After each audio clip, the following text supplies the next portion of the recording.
to my party, we're just getting started. A life is a dream or a nightmare scarring. Hand me a drink cause I think I'm going all in. Get me a shrink who can catch me when I'm falling. Cover up my scars, flip the handlebars. Crashing in my car, wake up in a bar. I'll be a superstar, just on my avatar. This world is so bizarre, empty out the reservoir.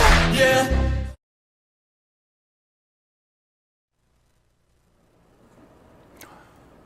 안녕하십니까. 아시아투데이 TV에서 보내드리는 송국근의 현장 정치 라이브 방송 8월 20일 순서 시작합니다. 자, 오늘도 국회 여의도에서는 여러 가지 일들이 일어났습니다. 특히 이재명의 방탄을 위한 판사 협박이 오늘 하루 종일 관심사였습니다. 어떻게 이 판사들을 향해서 협박을 했는데, 그것도 새로 뽑힌 최고위원들이 경쟁적으로, 그러니까는 충성맹세를 해서 5명이 뽑혔죠. 충성맹세를 한 순서대로 쫙 득표가 나왔습니다. 그런데 이번에는 최고위원 되고 나서 이 본인들이 이재명의 1심이 10월에 2개가 있죠. 그 판사들을 향해서 협박을 막 했습니다. 어처구니 없는 일인데, 자, 그래도 백약이 무효일 가능성이 높습니다.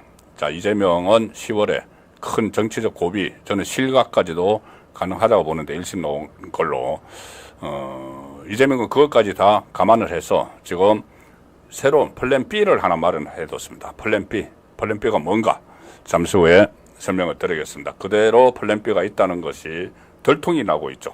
자, 그 부분도 오늘 제가 중요하게 말씀을 드릴 부분입니다. 제가 썸네일에 타이틀로 잡은 것이 이재명 유죄 때리면 죽어. 좀 거친가요, 표현이? 근데 사실상 그런 식의 협박을 공개적으로 했습니다. 최고위원들이. 이재명 유죄 때리면 죽어. 이재명 유죄 때리지 마. 마치 조폭식 협박. 그래서 지금 판사들도 술렁거리고 있다고 합니다.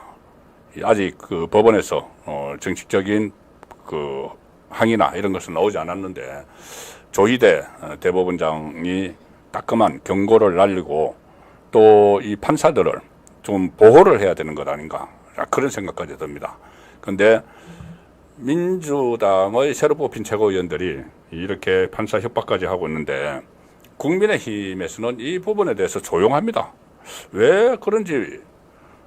아니, 총선 때 2조 심판론을 그렇게 외쳤지 않습니까? 이재명 조국 심판해야 된다. 자, 그런데 지금은 심판의 날이 다가왔습니다. 법원의 시간표대로. 자, 그러면은 법원이 제대로 판결을 할 수 있도록 좀 분위기도 조성을 하고 해야 되는데, 이 민주당 최고위원들이 협박을 하는데도 국민의힘 최고위원들은 말도 한마디도 지금 않고 있는 상황입니다. 자, 그 부분도 잠시 후에 살펴보겠습니다. 오늘도 1부에서는 지면 신청 분석을 해드리고 2부에서 이슈 집중해 볼 시간을 가질 텐데, 민주당 새 최고위원들 충성 경쟁 2라운드 돌입. 앞다퉈 이재명 재판판사 협박을 하고 있다. 심지어 김대중에 비유하면서 투사처럼 무슨 뭐 민주화 운동을 해서 이렇게 수사를 받는 것처럼, 재판을 받는 것처럼 그렇게 왜곡 선동을 하고 있습니다. 그렇지만 이 백약이 무효죠. 그래서 위기를 느끼는 이재명 안 느낄 수가 없죠. 본인도 변호사인데 다 알죠. 옥중에서 수렴 청정하는 대책을 마련하고 있다. 자, 팩트가 하나 있습니다. 왜 제가 이렇게까지 이야기하는지. 이 대표에서 거리가 되면은, 이재명은 이제 대법원 확정 판결이 나면은 대표 자리도 뺏기고 국회의원도 다 뺏길 가능성이 높죠. 그때 대비를 해서 우리 역사에 보면은 수렴 청정을 하지 않습니까? 왕이 아직 어리면은 그 어머니가, 그 왕후가 이렇게 수렴, 이렇게 그 발을 쳐놓고 그 뒤에서 정치를 다 하죠. 수렴 청정을 하기 위한 계획까지 다 짜놨다. 첫 번째는 이재명 입장에서는 어떻게 하든 혼란스럽게 만들어서 탄핵을 하고, 그리고 조기 대선을 해서 자기가 대통령 되면은 모든 걸 셀프 사면 이걸로 끝내려고 하고, 그게 좀 여의치 않으면 그 전 단계로 판사들 막 협박해가지고 1심에서부터 무죄나 아니면은 이 벌금형이라도 그 100만 원 선거법 100만 원 이상 되면 안 되니까 한 80만 원 받고, 또 위정교사 같은 경우는 이 벌금으로 돌리고, 일반 형사사건은 금고형 이상, 그러니까 집행유예형 이상을 받아야지, 실형을 받아야지 이 모든 게 날아가죠. 선거법은 100만 원 이상, 일반 형사사건은 이 금고형 이상 이렇게 되니까 그 이하로 벌금형으로 떨어뜨리고, 선거법은 벌금형 90만 원으로 80만 원 정도로 어떻게 막아보려고 판사를 협박을 해서 시도를 하지만은 그 시도가 안 먹힐 가능성이 높습니다. 그 이유도 잠시 제가 소개를 드리죠. 힌트를 드리자면 그게 왜 안 먹히느냐 하면은 선거법은 서울중앙지법 형사 34부, 형사 합의 34부입니다. 합의부입니다. 그리고 위정교사는 합의 33부. 그러니까는 3명의 판사가 같이 하죠. 자, 그래서 그 전과는 지금 이 합의부 재판부의 분위기가 다르다. 그래서 아무리 주심 재판장을 협박을 한다고 해도 안 먹힐 수가 있다는 것을 잠시 후에 또 설명을 드리겠습니다.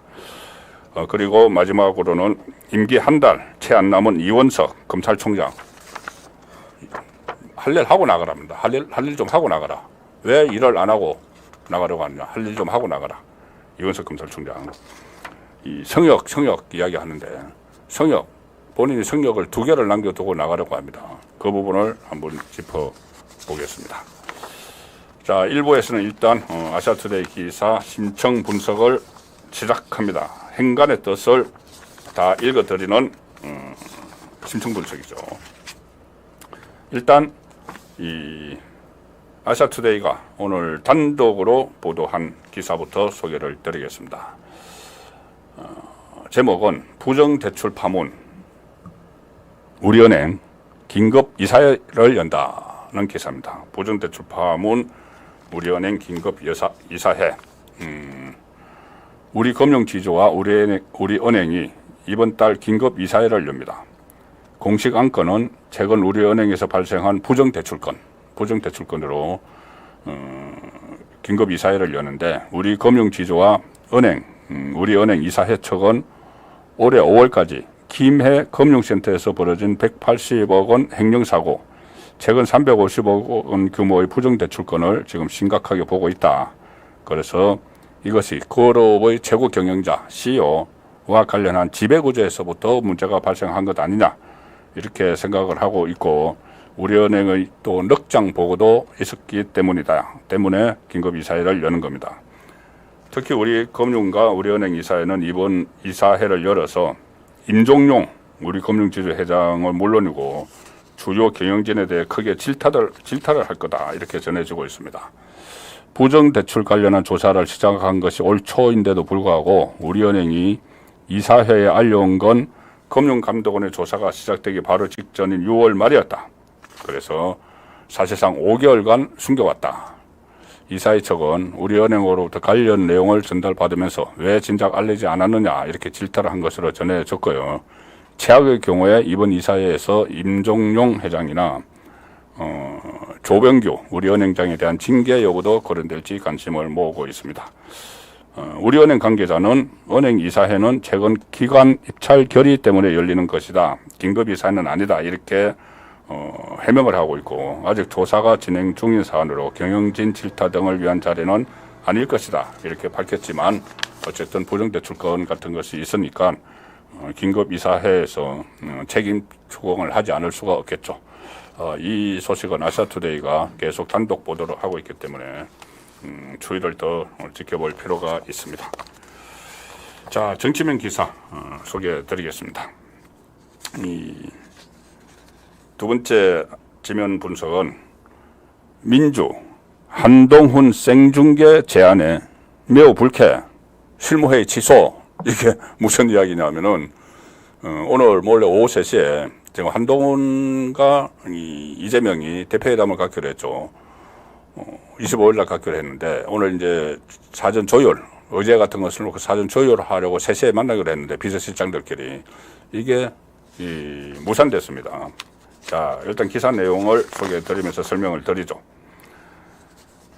더불어민주당이 언론을 통해 이재명 민주당 대표의 생중계 토론회를 제안한 한동훈 대표에 대해서 예의가 아니다, 여러분들 20일 오늘 예정된 실무전 회동을 민주당이 취소를 해버렸습니다.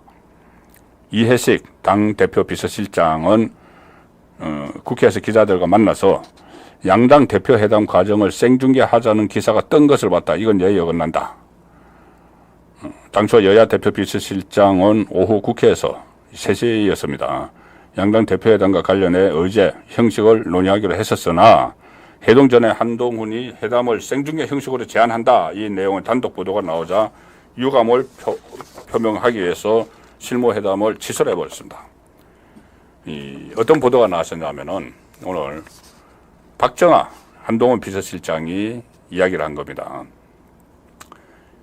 뭐라고 했냐면은 민주당이 동의한다면 회담을 처음부터 끝까지 다 오픈해서 하면 어떨까 제안을 해보려고 한다. 제안을 해보려고 한다. 또 해당 그 언론에 이 보도한 언론에 정쟁 정치 중단 선언, 민생 회복 지원, 정치 개혁 협의체 활성화 이 3가지 의제를 제안하겠다고 밝혔는데 이해식 이재명 비서실장은 오늘 오후 3시쯤 만나기로 했는데 그 사이에 갑자기 기사가 뜨더라.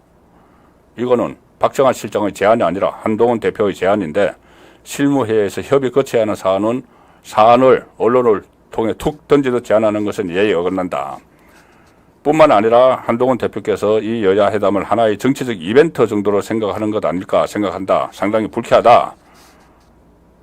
자, 이걸 어떤 시각에서 보셔야 되냐면은 첫 번째는 이벤트로 생각하는 것은 이재명이죠. 이재명. 왜? 이재명은 한동훈 대표와의 회담이 목적이 아닙니다. 제가 어제 설명을 드렸다시피 윤석열 대통령과 단독 회담을 하겠다는 거죠. 그렇게 해야지 10월에 1심 선고가 내려지는데 법원에 시그널을 줄 수가 있죠. 나 대통령과 맞짱 뜨는 사람이야. 대통령과 만나서 국정을 논의하는 사람인데 알아서 판결해. 이런 시그널을 주기 위해서 윤석열 대통령을 만나려고 하는 겁니다. 그런데 윤석열 대통령이 아니야.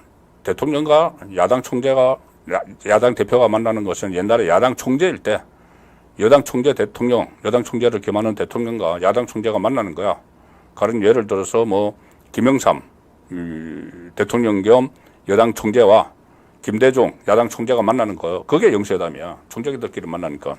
그래서 꼭 만나고 싶으면은 저번에는 한번 만나줬지만은 그때도 막 배석자를 같이 해서 만났죠. 다시 만나고 싶으면은 1+2 회담하자. 1+2 뭐냐? 윤석열 대통령이 주재를 하고 여야 대표가 참석을 하는. 자, 그러면 이제 그 이재명이 노리는 바가 아니죠. 3명이 같이 모이면은 이제 윤석열 대통령하고 단독으로 만나는 모습을 보여줘야 되는데, 그래서 이재명이 제안을 한 것이 1+1 두 번이죠. 한 번은 1대1, 1대1 두 번이라는 겁니다. 한 번은 한동훈과 대표회담, 한 번은 윤석열 대통령과 그 단독회담. 그러니까는 이게 이벤트로 생각을 하는 거죠. 징검다리로 생각하는 거는 이재명입니다. 자, 그리고 여기서 또 하나 행간의 뜻을 읽을 게 하나 있는데, 한동훈 역시 자신이 있는 거죠. 저도 이 국회 취재하면서 뭐 대표회담 많이 취재를 해봤지만은 전 대표회담 과정을 오픈해서 생중계를 해버리자는 거는 처음 듣습니다. 그런 적이 없죠. 보통 대표회담을 하면은 이 오프닝이라고 해서 처음에 인사말 정도만 공개를 하고, 그 다음에 두 사람이 이제 따로 회담을 하고, 나중에 대변인들을 불러서 브리핑할 내용을 설명을 해주고, 그런 식으로 지금까지 다 하죠. 그런데 한동훈은 아니야, 이거 다 국민이 다 보도록 한번 해보자. 이 제안을 하겠다는 겁니다. 이재명이 받아들일까요? 저는 이재명이 받아들이지 않을 거라고 봅니다. 왜냐하면은 첫 번째, 한동훈과는 그냥 형식적으로 빨리 거쳐가지고 이걸 거쳐야지 대통령이 받아들일 것 같으니까 단독회담을 그렇게 하는 건데 생중계까지 할 필요가 없죠. 그럼 자기 미천 다 틀리죠. 드러나죠. 두 번째, 자, 아마 이재명이 한동훈 앞에 서면은 좀 오금이 저릴 겁니다. 한동훈은 법무부 장관 때 이재명을 구속해야 되는 이유를 국회에서 2번이나 읽었던 사람이죠. 그래서 민주당이 막 반발하고 했었지 않습니까, 그때. 그리고 그 비대위원장 할 때 이재명에 대해서 가눈클럽 토론회에서 지금이 뭐 검찰공화국 아니냐, 이런 검찰공화국이라는 말이 나온다 이렇게 질문을 하니까는 그때 지금이 검찰공화국이면 이재명은 벌써 감옥에 들어가 있다, 밖에 나다니지도 못한다, 이런 얘기까지 했죠. 그리고 법무부 장관 때 이 민주당의 이 공격수들이 줄줄이 법사위나 아니면은 예결위 그리고 국회 본회의에서 깨지는 모습을 이재명이 다 봤죠. 못 당하는 거죠.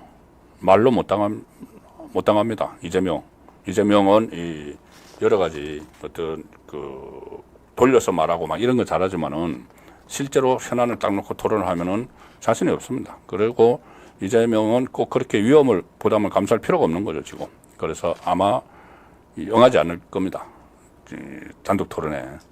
자, 그 상황에서 일단 뭐 두 사람이 만나긴 만날 것 같은데 25일 날 뭐 도중에 깨질지도 모릅니다. 이런 문제 가지고 티격태격하다가 그런데 아마 기대하는 TV 생중계는 없을 가능성이 높다. 그렇게 일단은 보입니다.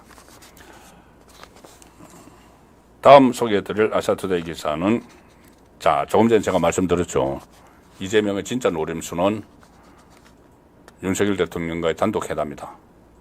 그런데 윤석열 대통령이 차버렸습니다. 사실상 찼습니다.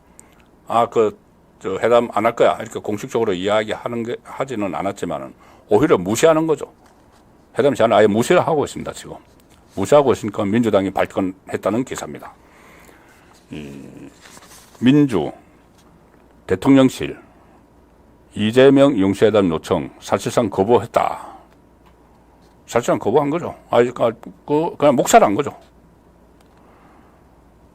민주당은 오늘 대통령실이 이재명 대표의 영수회담 요청을 사실상 거부했다. 영수회담이 민생 회복의 계기가 되기를 바라는 국민의 기대를 생각하면 매우 실망스럽고 안타깝다. 무슨 민생 회복의 계기입니까, 이게? 윤종군 민주당 원내대변인은 브리핑에서 특검 탄핵 정국을 만들어 놓고 영수회담을 제안했다는 게 제안 거절 이유라니 참으로 어처구니 없는 변명이다. 아니 이게 왜 변명이죠? 아니 특검하겠다, 탄핵하겠다, 이건 대통령으로서 인정을 안 하겠다는 이야기 아닙니까? 탄핵을 하겠다는 것은 대통령으로서 자격이 없다, 그래서 끌어내리겠다. 그래서 탄핵 정국을 만들어 가면서 자기 본인의 필요에 의해서 그런 장면이 필요하니까, 사진 한 장이 필요하니까는 영수회담, 자기들은 영수회담이라고 표현을 하죠. 회담하자. 이걸 누가 응합니까? 응하면 안 되는 거죠. 지금 1심 판결을 앞두고 있는 중대사건 피의자와 만날 수는 없는 거죠. 그리고 윤종군 민주당 원내대변인은 이렇게도 이야기합니다. 해병대원 순직 사건 수사 외압, 명품백 뇌물, 법카의 여왕 방송통신위원장, 법카의 여왕은 따로 있는데 김혜경 씨가 법카의 여왕인데 이진숙 그 방통위원장을 또 이야기하네요. 법카의 여왕, 아무래도 이건 방송통신위원장 임명 무엇 하나 누가 시켜서 한 일이 아니다. 대통령과 부인, 대통령실이 스스로 행한 일이다. 야당은 국민을 대신해 국민적 의혹을 규명해야 할 책임이 있기에 특검을 요구했고 탄핵해야 할 사람들이기에 탄핵을 했을 뿐이다. 이재명 이 수사한 검사 4명 탄핵 발의하는 거는 그래서 뭐 탄핵을 해야 할 이유가 있어서 탄핵을 하는 건가요? 자, 어쨌든 저는 용산에서 이번 회담은 절대 응하면 안 된다는 생각입니다. 다른 때도 그렇지만 지난번에도 한 본인이 사법 위기에 몰릴 때마다 영수회담 타령을 했었죠. 근데 지금 10월 선거를 앞두고 있는데 법원이 1심 선고, 그 전에 9월에 바로 다음 달에 9월 6일 날 되면은 구형을 내립니다. 검찰이 선거법 가지고 구형을 칩니다. 그리고 9월 30일 되면은 유정교사 가지고 또 구형을 칩니다. 구형 몇 년, 징역 몇 년, 벌금 얼마 구형을 하고 한 달 이내쯤에 9월 말에도 이 선거법, 그렇죠. 선거법은 9월 말에도 나올 수가 있습니다. 9월 6일 날 구형하고 나서 1심에서 아예 자격이 박탈되는 그런 형이 나올 가능성이 높은데 그 사람을 데리고 뭐 정상회담을 해서 앞으로 우리 장기적으로 우리가 뭐 잘해봅시다. 그러면은 법원에서 볼 때는 분명히 잘못된 시그널을 받을 수가 있죠. 가뜩이나 지금 법원에서는 잠시 후에 제가 설명을 드리겠지만 협박을 받고 있는 판사들입니다. 판사들의 협박도 받고 있는 차에 정상회담도 해? 이재명과 윤석열 대통령이 단둘이 만나네. 그럼 이재명은 대통령을 만나서 국정을 저렇게 논의하는 사람인데 이거 그 실형을 유죄를 때리지 않는 핑계거리를 줄 수도 있는 거죠. 그래서 저는 절대 이재명의 범죄 혐의가 정리되기 전에는 저는 만나면 안 된다고 봅니다. 저번에는 총선 직후에 한번 만났어. 그때도 만났다가 오히려 뒤통수를 맞았죠. 15분 동안 혼자 모두 발언 쫙 꺼내가지고 쫙 읽고 생중계되는 데서 그렇게 안 하기로 해놓고 자기 지지층에게 메시지를 보낸 거죠. 지금도 만약에 그런 자리를 만들면은 지지층에게 자기 이제 재판, 1심 판결 앞두고 그 메시지를 발신하는데 그 장소를 이용을 할 겁니다. 그래서 저는 절대 단독회담에 응하면 안 된다는 말씀을 거듭 드립니다.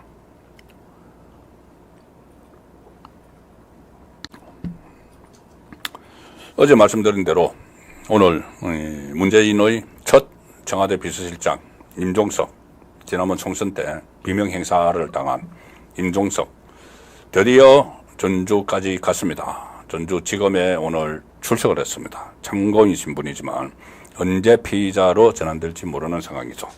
자, 아사투데이 사해면 인터넷판 기사입니다. 문 전 사위 취업특혜 임종석 검찰 소환. 임종석은 정치 검사들이 빗나간 충성 경쟁을 벌이고 있다. 자, 빗나간 충성 경쟁이 아니죠. 이게 늦어도 너무 늦게 수사에 들어갔습니다. 일단 임종석 말은 이겁니다.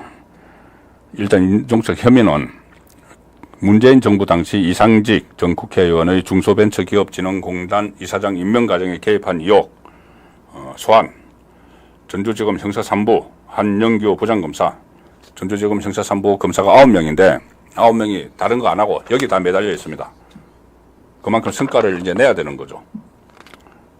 4년 동안 안 했기 때문에 문재인 정부 때도 안 하고 4년 전에 고발된 사건인데 문재인 정부 때도 안 하고 윤석열 정부 들어와서도 이원석 검찰총장이 막아서고 안 했기 때문에 이원석 검찰총장 이제 레임덕에 들어가서 지금 하는 겁니다.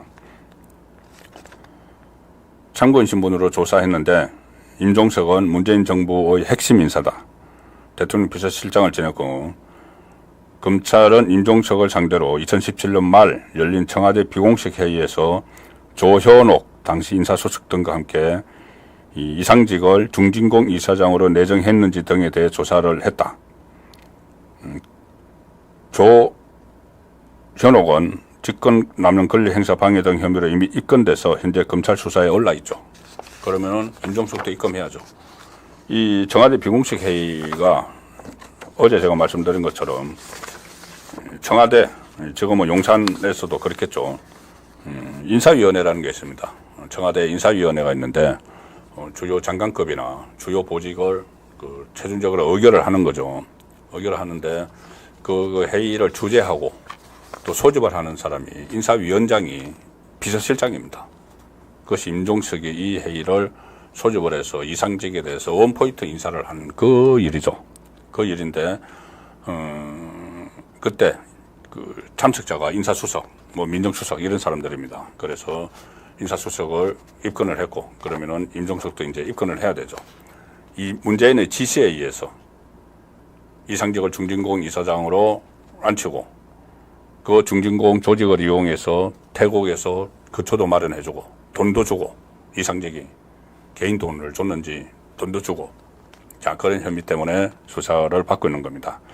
근데 임종석은 오늘 전주지검에 출석하면서 또 마치 무슨 뭐 탄압을 받고 있는 것처럼 이야기합니다. 이렇게 이야기합니다. 여느 대통령 임명직 인사와 똑같은 절차를 거쳤다. 절차는 거쳤죠. 절차는 똑같은 절차를 거쳤죠. 그런데 갑자기 문재인이 지시를 했고 그 다음에 일어난 일이 범죄 혐의이기 때문에 그런 겁니다. 엉뚱한 그림 조각을 맞춰서 의혹만 부추기는 일이 없었으면 한다. 일부 정치검사들의 빗나간 충성 경쟁이 어디로 치닫는지 직접 살펴봤으면 한다. 정치보복 수사를 여기서 더하게 된다면 모두가 불행해질 것이라는 말씀을 드리고 싶다. 또 협박이네요, 이것도. 자, 그런데 이게 2020년 9월에 국민의힘이 검찰에 고발을 하면서 시작이 됐는데 그때 곽상도 의원이 태국까지 가서 다 조사를 하고 왔죠. 그래서 고발을 했는데 4년 동안 수사 안 했습니다. 3년 동안 안 했죠. 작년 9월에 지금 서울중앙지검장인 이창수 검사장이 전주지검장으로 발령이 나서 그때부터 수사를 했던 겁니다. 그래서 수사를 해서 이제 임종석까지 소환을 했으니 그 다음에는 문재인이죠. 문재인 부부. 김정숙 씨도 이 태국에 있는 문다혜 씨와 막 돈거래를 했고 경호처 직원을 통해서도 막 했기 때문에 이것은 정말 국정조작감입니다. 검찰이 제대로 수사 못하면 이런 걸 특검을 해야 되는 거죠. 이런 걸 특검을 해야 되는 상황입니다. 근데 지금 검찰이 일단은 제대로 수사를 하고 있으니까 이것은 좀 지켜볼 필요가 있는 사안입니다. 지금부터는 제가 말씀드린 대로 오늘의 이슈 심층 분석. 자, 이재명은 오늘도 대장동 재판에 나갔습니다. 또 나갔습니다. 대장동 재판에 나갔는데, 자, 대장동을 재판하는 판사가 김동현 부장판사입니다. 형사 33부 김동현 부장판사. 그리고 또 하나 선고는 이 수사가 있죠. 수사는 형사 34부인데 형사 33부 34부에서 봤습니다. 그런데 민주당 이번에 새로 최고위원 된 사람들이 그 판사들 1심 선고를 앞둔 판사들을 향해서 협박을 하고 있습니다. 한 명이 하는 것도 아니고 계속 하고 있습니다. 어제 그 김병주 별내계 출신인데 이 판사들도 이거 유죄 때리면은 자기들이 큰일 나는 줄 다 알고 있을 거다 이런 식으로 이야기합니다. 뭐 국민적 저항을 받을 거다. 그렇게 김병주가 막 이야기했죠. 그런데 또 이은주 지금 최고위원회에서 꼴찌로 됐죠.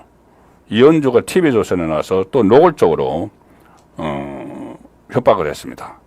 10월에 1심 선고를 하는데 뭐 김병주도 비슷한 말 했지만은 이은주가 뭐라고 했냐면 TV조선 뉴스타르다무스의 유튜브 채널입니다. 여기 출연해서 이재명의 이 사법 위기에 대해서 어처구니 없는 말을 합니다.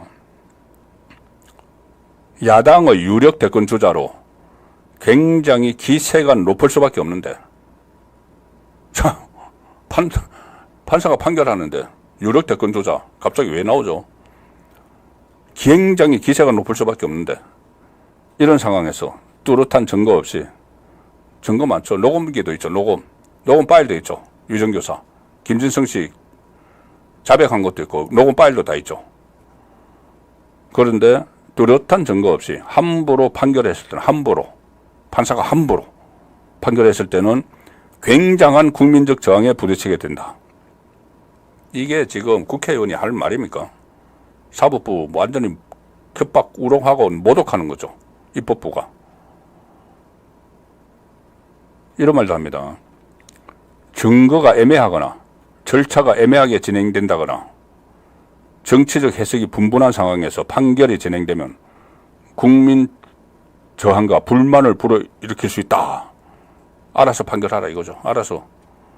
유죄 한번 때려봐. 때리면 당신 어떻게 되는지, 판사 당신 어떻게 되는지.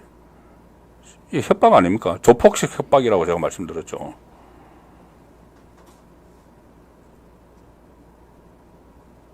이렇게도 말합니다. 이은주.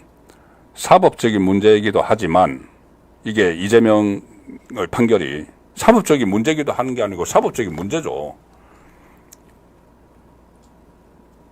한편으로는 정치적 기세의 문제다.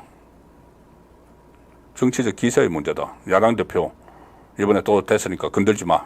기세 등등해. 이런 말을 좀 공개적으로 하고 있습니다. 이게 최고위원입니다. 국민들이 윤석열 정권의 대안주자로 이재명 대표를 주목하고 있는 상황이다. 이재명의 기세가 굉장히 높을 수밖에 없다.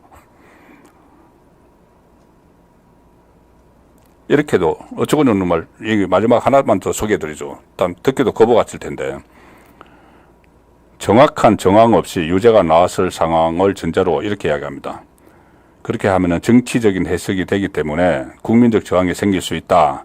민주화 시대에도 전례들이 있었다. 자, 민주화 시대에도 전례가 있었다. 뭐 상김시대 때나 우리 민주화 투쟁 때 무슨 뭐 집시법 위반이나 뭐 방공법 국가보안법 위반이나 뭐 이렇게 어떻게 보면 일종의 정치적 사건으로 판결을 받아서 국민이 막 일어선 뭐 그런 일들이 있었죠. 그런데 거기다가 지금 비호를 하는 겁니다. 이재명이 한 그 범죄 행위들을 민주화 시대 때 있었던 민주화 투쟁 당시에 있었던 그 범죄 혐의와 비교를 하는 겁니다. 그래서 그때도 전례들이 있었다. 국민들이 저항을 했다. 그런데 이재명은 지금 4개의 재판을 받고 있죠. 7개 그 혐의입니다. 7개 사건에 11개 혐의입니다. 그런데 그 혐의들이 다 뭐죠? 민주화나 어떤 국민 생활과 관련된 아니면은 국민 권리와 관련된 그런 범죄 하나도 없습니다. 7개 범죄 중에서. 자, 대장동, 백현동 이런 것들은 개발 비리죠. 성남시장으로 있으면서 개발 비리를 저질러서 특혜 그 인허가권을 가지고 인허가권 장사한 거죠. 인허가권 장사해서 여러 가지 특혜 받고 자기 이 신복들 돈 챙겨주고 그게 지금 이재명의 혐의 중에 하나입니다. 또 하나 혐의. 대권 욕심에 북한 가려고 조선노동당에 뇌물 준 걸로 제3자 뇌물죄로 지금 재판받는 거죠. 그거 그냥 대북송금이라고 대북송금 이렇게 이야기를 하는데 정확히 이야기하면은 북한 노동당에 뇌물 준 겁니다. 그 사건으로 재판을 받고 있죠. 이게 무슨 민주화와 또 하나 국민 세금 법카 법인카드 가지고 소고기 사 먹고 초밥 사 먹고 이런 걸로 지금 범죄 혐의가 되어 있는 사람인데 이걸 민주화 운동 당시와 민주화 시대와 비교를 하고 있습니다. 그리고 위정교사 자기가 살려고 위정을 교사를 시켰고 그게 녹음으로 지금 다 퍼져서 국민들이 다 들었지 않습니까? 대장동 선거법 세상에 극단적인 선택을 한 사람을 자기와 같이 일하다가 호주 뉴질랜드도 같이 가서 골프도 치고 했던 김문기 씨, 그 김문기 씨를 모른다. 왜? 김문기를 알면은 자기가 대장동에 엮여 들어가니까. 그런 일종의 파렴치범이죠. 법인카드 이거는 그냥 파렴치범이죠. 잡범이죠. 그런데 그걸 민주화 시대와 연결을 시키면서 국민을 현혹을 하고 있습니다. 이렇게 하라고 김병지도 그렇고 이렇게 하라고 이재명이 딱딱 낙점을 해서 5명의 최고위원들을 앉힌 거죠. 그리고 최고위원들 역할이 또 하나 있습니다. 잠시 후에 그것도 설명을 드리죠. 자, 민주화 시대 이렇게 이야기를 했죠. 이것과 비슷한 이야기를 또 1등을 한 김민석도 말을 합니다. 김민석은 전당대회 때 계속 이재명 수호를 외쳤죠. 이재명 수호를 외쳐서 이 1등까지 했는데 1등 하던 정봉주를 끌어내리고 정봉주는 왜 끌어내리는지 잠시 후에 설명을 드리겠습니다. 여기도 또 뭔가 있습니다. 이재명 수호를 외치면서 이렇게 이야기했습니다. 김대중을 지켜냈듯이 이재명을 지켜내야 한다. 김민석은 처음에 DJ가 발탁을 했죠. 제가 그때 상황을 취재를 했습니다. 오래전에. 그것이 이제 DJ를 굉장히 칭송하는 사람인데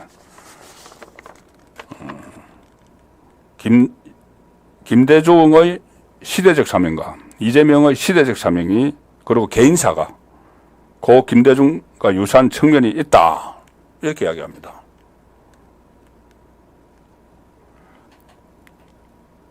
KBS 라디오에까지 나가서 이야기를 했네요. 오늘 이재명 대표도 엄청 개인 고난을 딛고 일어서고 있다. 이러면서 DJ와 동급의 논론. 그러니까 이렇게 이야기를 하는 것이 결국은 이 투사 이미지를 갖다 만드는 거죠. 투사 이미지. 마치 민주화 운동을 하다가 뭐 탄압을 받는 것처럼. 그런데 자 말씀드린 대로 이 무슨 혐의로 지금 재판을 받고 있는지 국민이 다 알고 있습니다. 그런데도 이렇게 지금 왜곡을 하는 자, 이 상황인데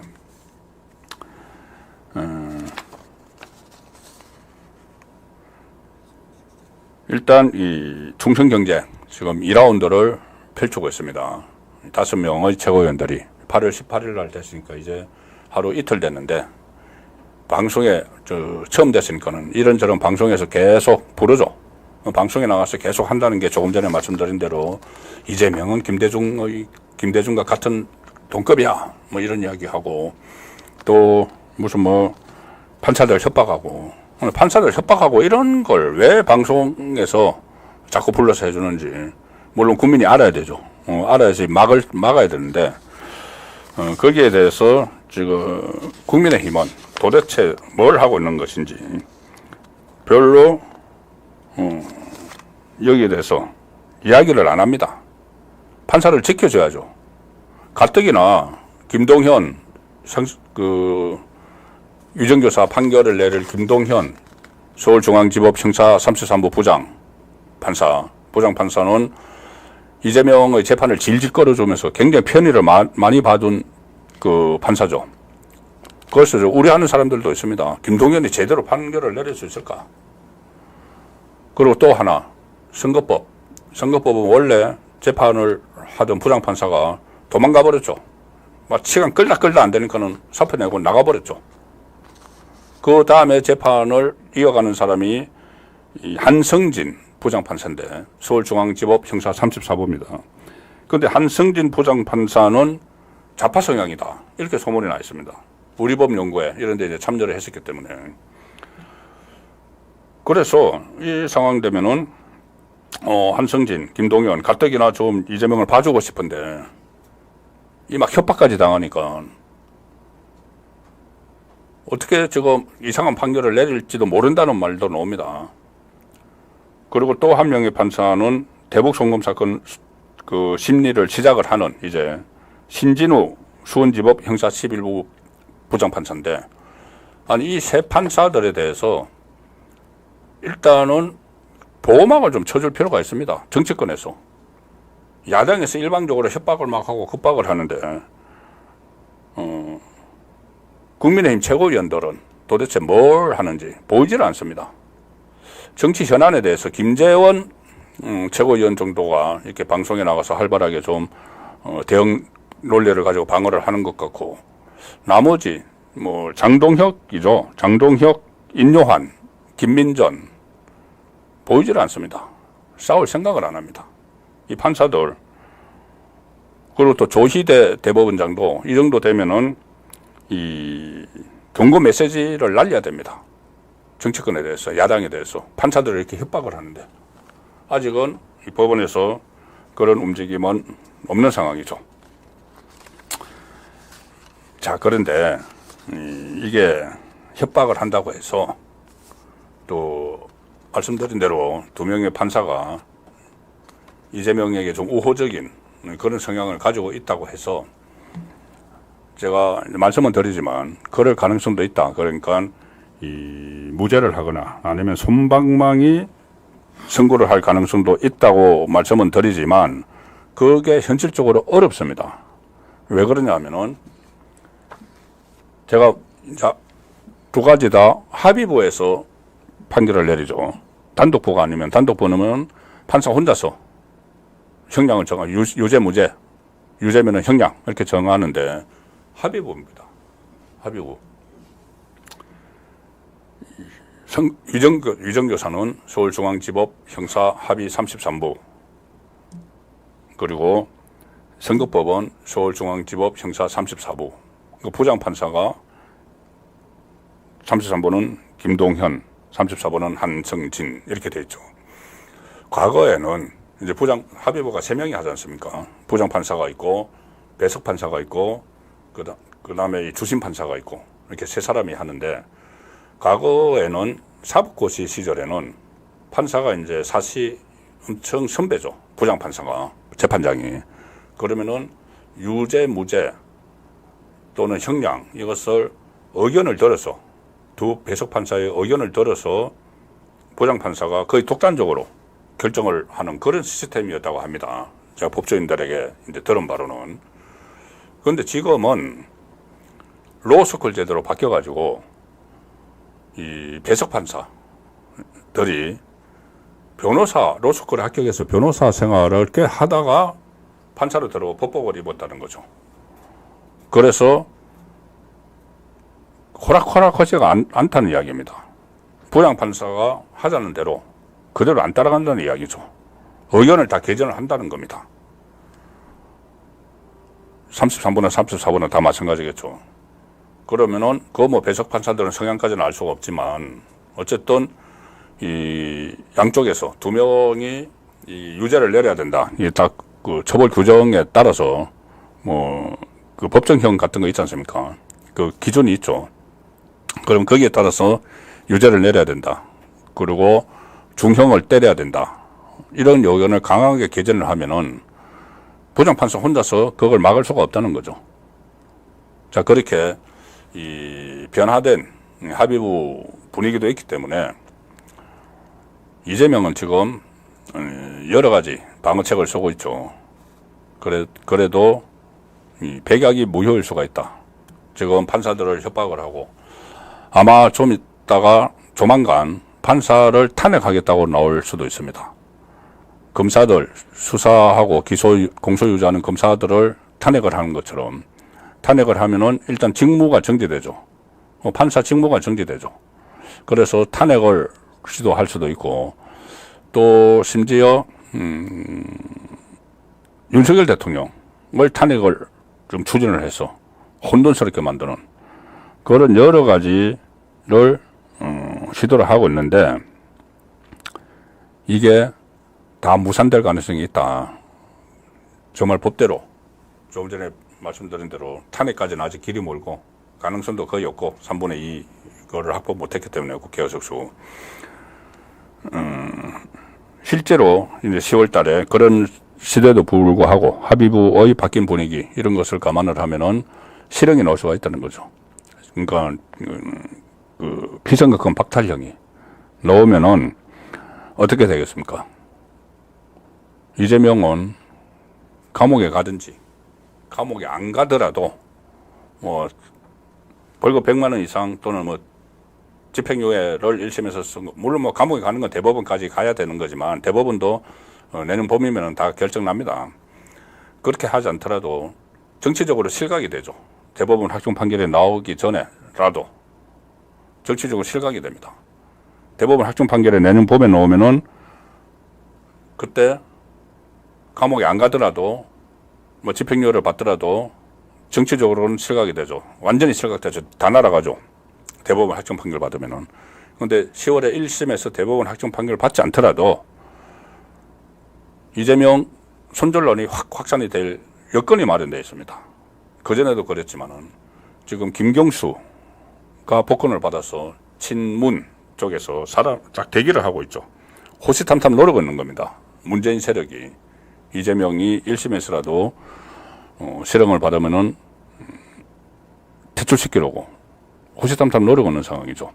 그래서 이재명도 본인도 아는 겁니다. 본인이 이게 본인도 변호사니까 언젠가는 자기가 실각을 할 거다. 정치에서 실각을 할 거라고 아는 것이죠. 알기 때문에 어떤 시도를 하느냐 하면은 오늘 뉴데일리 기사에서 단독으로 보도한 내용이 있습니다. 피디님 그 뉴데일리 기사 한번 좀 찾아봐 주시죠. 제목이 이 민주 대표 대행을 원내대표에서 수석 최고위원으로 변경을 검토한다. 예, 저기 바로 찾았네요. 민주 대표 대행을 원내대표에서 수석 최고위원으로 변경 검토한다. 이재명 거리 때 신명 앞세우려 하나. 신친명이죠. 자, 이 보도가 나오니까 민주당은 그런 거 검토한 바 없다 이렇게 공지를 했습니다. 그렇지만 제가 볼 때는 청기가 누설된 거고 취재가 된 겁니다. 저희들 기자들이 이 기사의 정확도나 이것을 판단을 할 때 코멘트가 들어갔느냐 문제입니다. 코멘트. 그러니까는 실명 코멘트가 들어가면 가장 그 신빙성이 높은데 실명을 밝히지 말라고 하고 이야기하는 정치인들이 있죠. 그러면 익명 코멘트만 들어가도 좀 구체적인 코멘트가 들어가면은 그 기사의 무게가 실리는 겁니다. 그런데 이거는 그 요건을 갖췄습니다. 이 기사가. 기사의 골자는 이겁니다. 제가 그 설명을 드리면서 기사 내용을 소개를 드리죠.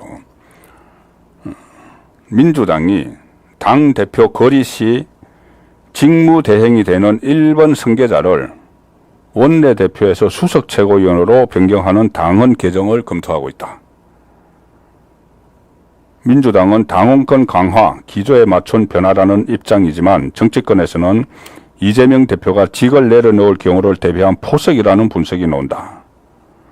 이게 무슨 말씀이냐면 지금은 민주당 당헌이 이렇게 되어 있습니다.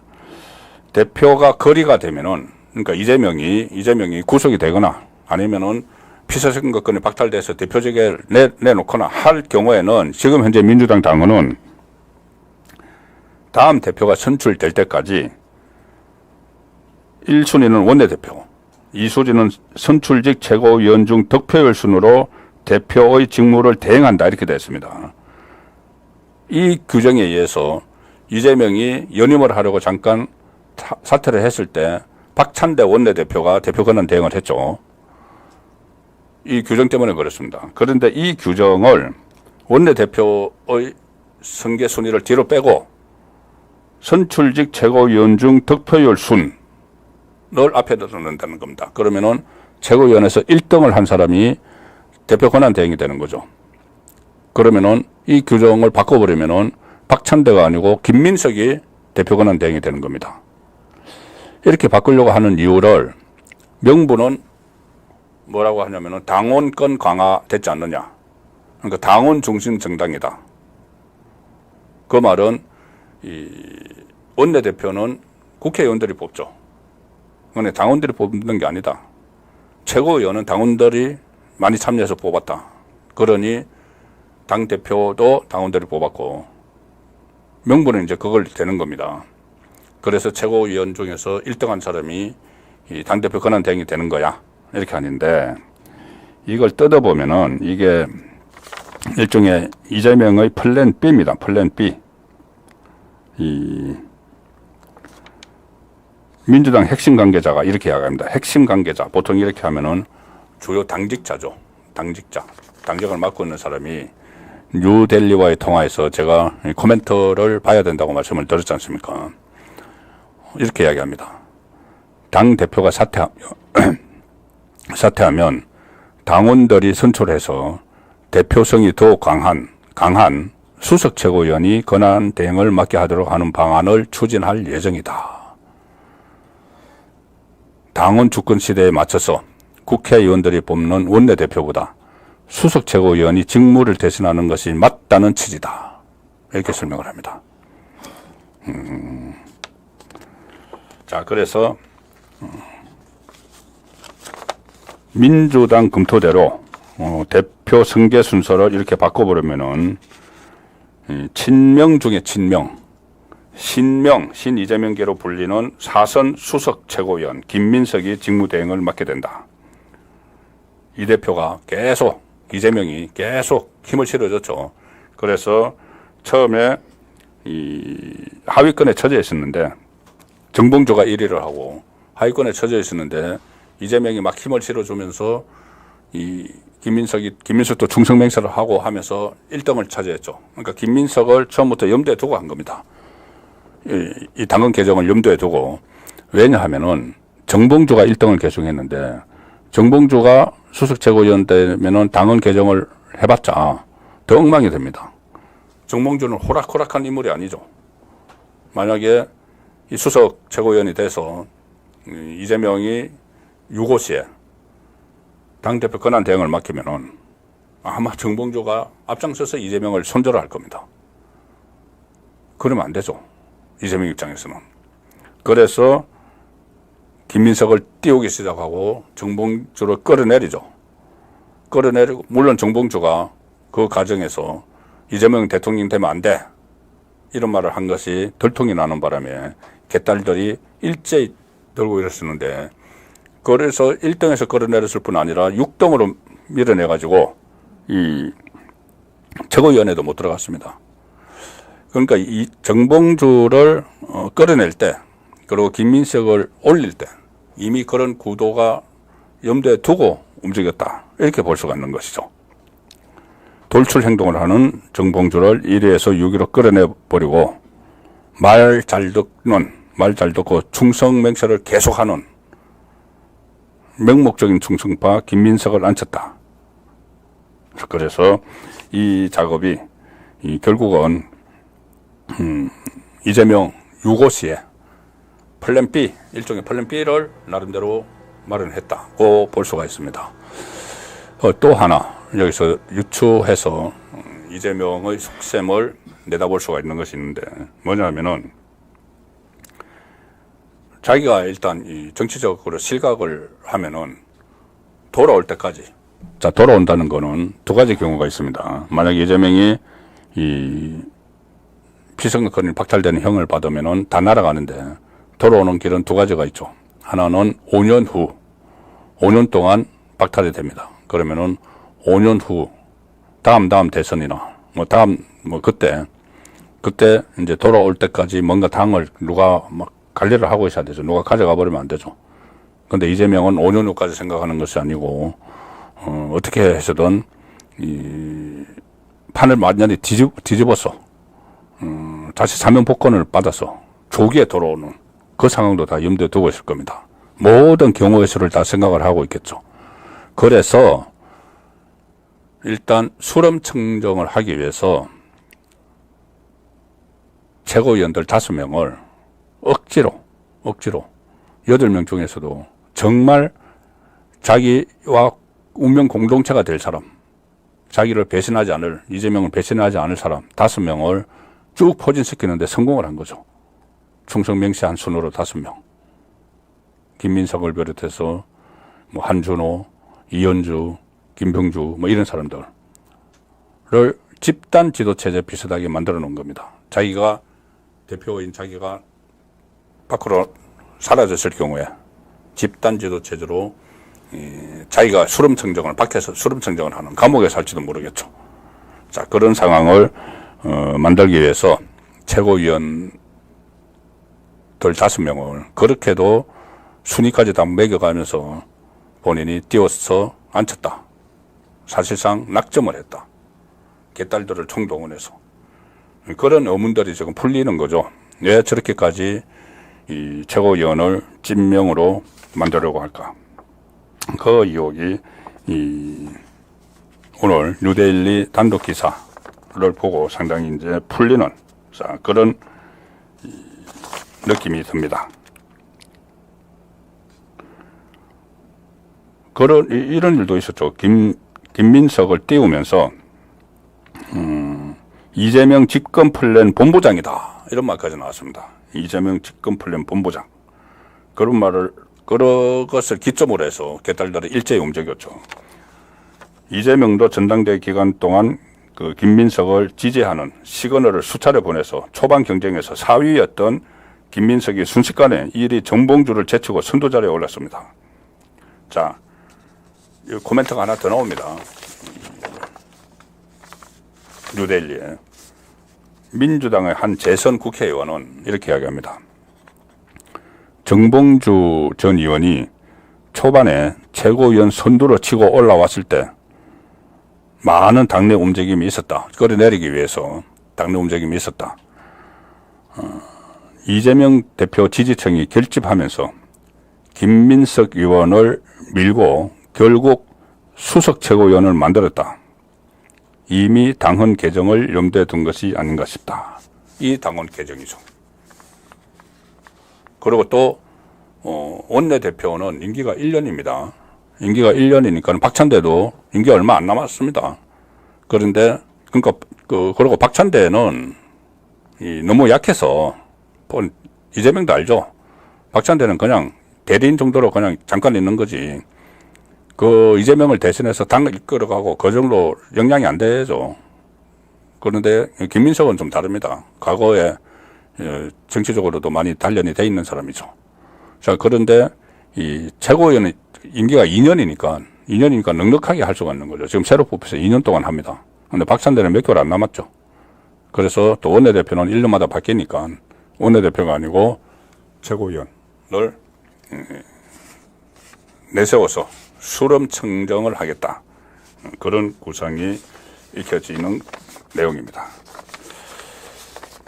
오늘 마지막으로 제가 전해드릴 이슈 집중 해부 오늘의 시청 포인트는 임기 한 달 안 남은 이원석 검찰총장이 할 일입니다. 이원석. 자, 뭘 해야 되느냐.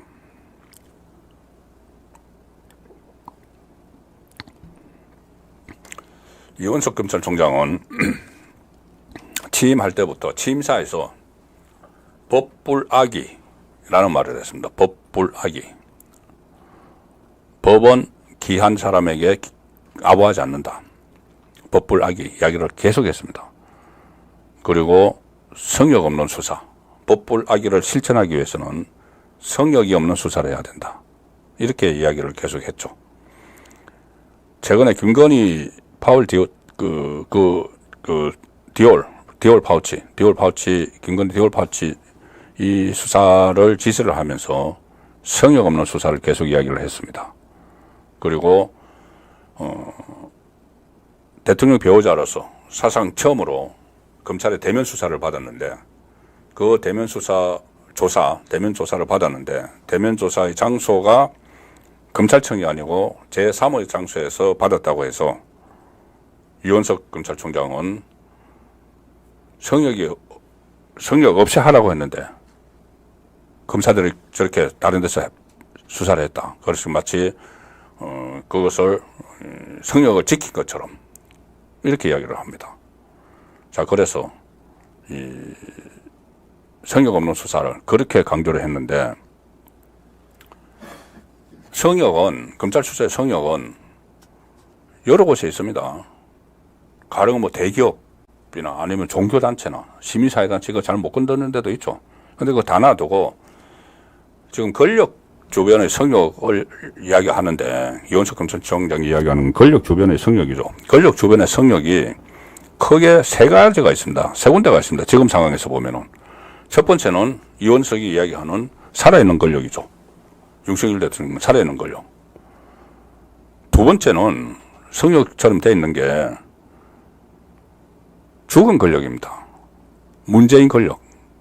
권력 자체는 죽었지만 친문의 국회의원 27명이 문재인을 수사할 때마다 벌떼처럼 들고 일어나서 기자회견을 하죠. 그 성역입니다. 성역 만들려고 하는 겁니다. 문재인 성역. 윤석열 성역이 있다면 문재인 성역이 있죠.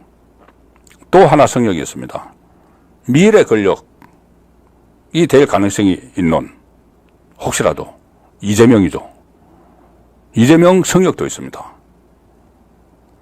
지금 이 성역을 없애야 된다고 하는데 이원석 검찰총장이 정말 성역을 없애려면 이제 임기 9월 15일까지니까 한 달도 채 안 남았죠.